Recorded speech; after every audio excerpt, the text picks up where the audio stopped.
Samantala, mahalagang papel ng mga kabataan sa 2025 midterm elections muling binigyan diin ng Commission on Elections. Sa katunayan, batay sa datos ng poll body, higit 20 million ang tinatawag na Gen Z voters. Si Nina Oliverio ng PTV Cebu sa sentro ng balita. Isang buwan na lang bago ang Hatol ng Bayan 2025, hinikayat ng Commission on Elections o COMELEC ang partisipasyon ng mga kabataang registered voters sa pagboto.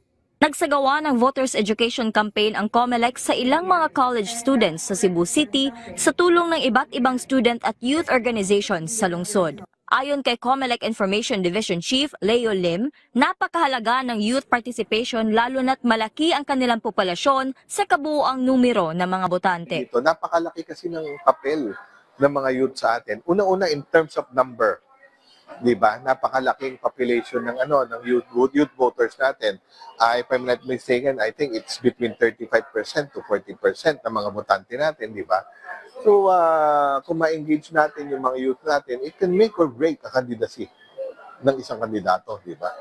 Kahit sa national position. Tinuruan din ng COMELEC ang mga estudyante kung paano gamitin ang Automated Counting Machine o ACM. Nakiisa rin si Attorney Francisco Pobe, Regional Director ng COMELEC Central Visayas, sa paghikayat sa kahalagahan ng mga kabataan sa eleksyon. Through the elections, we will be heard and we put effort, care na our future actually relies on the political leaders that we elect in position. May payo naman ang COMELEC sa mga first-time voters. At this point, alamin na nila kung anong presinto sila naka-assign para alam nila kung saan sila pupunta sa araw ng eleksyon. At ngayon pa lang, pag-aralan na nila yung mga plataforma nung kanilang mga kandidato. No? At pag gayon na, iselect na nila yung kanilang mga kandidato, ilista na nila, magdala na sila ng kodigo. Kung daw mga estudyante yung mga nandito, we encourage them na magdala ng kodigo sa araw lang ng eleksyon.